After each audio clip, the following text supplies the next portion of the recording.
लेकिन उस कुशासन पर गहलोत साहब, उस कुशासन पर जो कब्जा करना है उसके लिए तो हज का बीजेपी गठबंधन बैठा हुआ है। जीएल शर्मा जी यहाँ तैयार बैठे हुए हैं, ये कह रहे हैं कि इंडियन नेशनल लोकदल का कुछ भी नहीं है, वो जाकर लालू से गठबंधन कर लें। आज ही कुलदीप बिश्नोई का बयान आया है। जहाँ तक बिश्नोई पे कोई टिप्पणी करनी है, कोई प्रतिक्रिया देनी है, वो मैं कोई उचित नहीं समझता। कुलदीप के मुंह में क्या आ जाए और वो क्या कहते, ये तो प्रदेश की जनता फैसला करेगी कि आने वाली सरकार हरियाणा में किसकी होगी और देश में किसकी होगी। कुलदीप का तो अभी ये नरेश भाई कह रहे थे, मेरे बड़े अच्छे मित्र हैं, ये कह रहे थे कि हमने हिसार की सीट जीत के दे दी। हिसार में क्या पोजीशन हुई है, जो सीट चौधरी भजनलाल की परंपरागत सीट रही है, उस पर 6000 वोटों से मुश्किल से किस से समर्थन लेके लोग जीते हैं। उसका इन्हें मलाल नहीं है गहलोत साहब, उसका मलाल नहीं है। कांग्रेस की जमानत जब्त हो गई, उसकी खुशी है। 6,000 वोटों से पार्टी का मुखिया चुनाव जीतता है, इस पर वो टिप्पणी नहीं करते। कांग्रेस पार्टी की जमानत जब्त हो गई, इस पर खुश होते हैं और 10 सीटें जीतने का दावा कर रहे हैं। लेकिन गहलोत साहब 99 से लेकर आज तक आपकी तो पार्लियामेंट में सीट ही नहीं आई है, जबकि आप चीफ मिनिस्टर थे। चौटाला साहब 5 साल तक 99 से लेकर 2005 तक वो चीफ मिनिस्टर रहे, और हरियाणा प्रदेश में आपने ऐसे बढ़िया काम करे होते, कम से कम कोई एक सीट तो आपकी आती लोकसभा में, आपकी तो कोई सीट ही नहीं आई। लोकसभा की या राज्यसभा की जो सीटें हैं वो आपने नहीं देनी हमें। हम तो आपको आपका वजूद इस बार दिखा देंगे कि क्या वजूद है आपका और कितने अच्छे काम आप कर रहे हैं। जहाँ तक आज हजका की स्थिति है, मैं तो हजका को कांग्रेस की बी टीम मानता हूँ।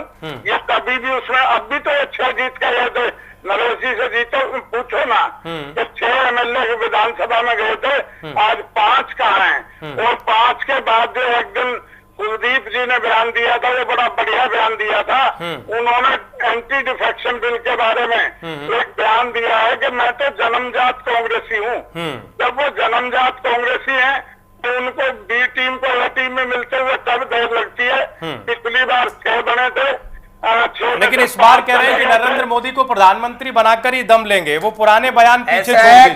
गहलोत जी ये सब पुरानी बातें हैं, और 2005 के बाद 2005 के बाद हरियाणा प्रदेश में लगातार अगर सरकार से कोई जमीन पर लड़ाई लड़ रहा है तो कुलदीप बिश्नोई है, उसकी हज का पार्टी है जो मजबूती से लड़ाई लड़ रहा है। और कि आप तो गठबंधन के लिए आज बीजेपी से भीख मांग रहे, आप लोग बयान देते हैं अभी हम नरेंद्र मोदी को बिना शर्त के समर्थन देने के लिए तैयार है। और भारतीय जनता पार्टी ने 3 साल पहले कुलदीप बिश्नोई को हरियाणा का भावी चीफ मिनिस्टर घोषित करते हुए खुद हिसार में जाकर के समझौता किया। भारतीय जनता पार्टी की विपक्ष की नेता सुषमा स्वराज ने खुद वहां हिसार में एक बहुत बड़ी रैली में अनाउंस किया कि हमारा गठबंधन है।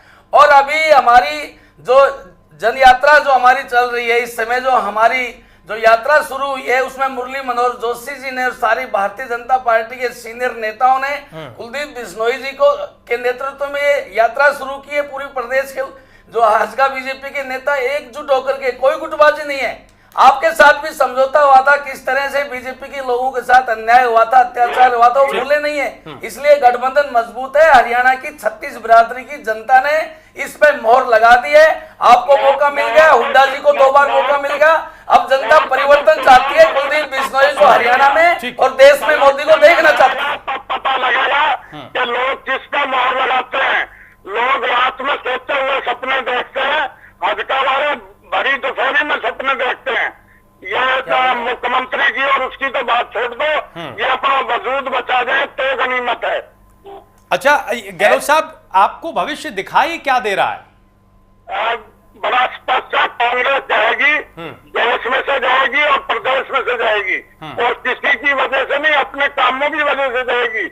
आज आप किसी फ्रंट को देख लें, हर मामले में कांग्रेस पूर्ण रूप से विफल हुई है। और ये मेरे मित्र कह रहे थे कि हम लड़े हैं, अरे 10 साल लड़ाई जब से हरियाणा बना है। गहलोत जी आपको 6 साल काम का मौका दिया था हरियाणा की जनता ने, तो फिर आपकी 2009 में जब 2005 में जब चुनाव हुआ तो आपके मुख्यमंत्री जी खुद चुनाव हार गए और वो लीडर ऑफ अपोजिशन भी नहीं बन पाए। आप कहते हो हमने काम किया था, अगर आपने काम बढ़िया किया था तो 6 साल तक आपको लगातार सत्ता का मौका मिला। आपके मुख्यमंत्री भी सीट हार गए, लीडर ऑफ अपोजिशन नहीं बन पाए। उससे अच्छा तो 10 निर्दलीय हरियाणा में जनता ने जिताए। ठीक है। नहीं, आप ये बताओगे जहाँ तक जो है लीडर ऑफ अपोजिशन बनना या ना बनना, उससे आपको क्या मिलने वाला है? वो अब की बताओ ना, आप उसके बाद की अगर बात कर रहे हो तो लड़ाई हमने लड़ी है, संघर्ष हमने लड़ा, और आज 32 MLA विधानसभा में चुन के बने, और ये कांग्रेस वालों के तो मात्र 40 थे। 40 और 32 में कितना अंतर रह गया। और आज ये सरकार हरियाणा में जो चल रही है, ये केवल भाजपा की वजह से चल रही है, ये अपने MLA को नहीं रोक पाए। ठीक है, गहलोत साहब यहाँ हमारे साथ JL शर्मा जी हैं, हरियाणा इंसाफ मंच के संस्थापक सदस्य हैं। शर्मा जी को क्या संदेश आप देंगे, क्योंकि नरेश जी बार बार डोरे डाल रहे हैं कि आप हमारे साथ आ जाइए, हमारे साथ भविष्य अच्छा है, राजनीति की लड़ाई मिलकर लड़ेंगे। इंडियन नेशनल लोकदल भी क्या किसी तरह से संपर्क में है राव इंद्रजीत के?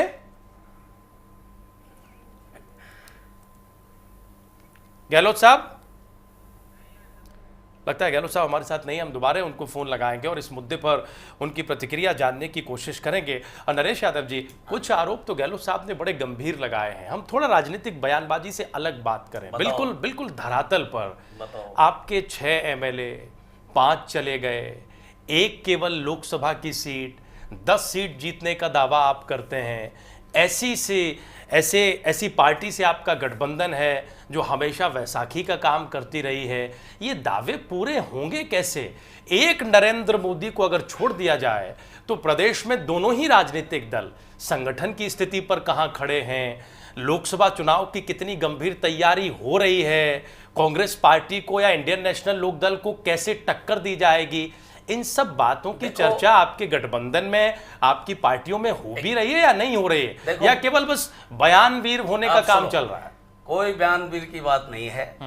भारतीय जनता पार्टी और हरियाणा जनहित कांग्रेस का गठबंधन हुआ है जो ईमानदारी से है। दूसरी तरफ अगर हम कांग्रेस को ले, आज कांग्रेस के अभी JL शर्मा जी बता रहे थे, एक MP राव इंद्रजीत सिंह खुद जो है पार्टी से इस्तीफा नहीं दिया, लेकिन उन्होंने कह दिया मैं कांग्रेस की राजनीति नहीं करूंगा।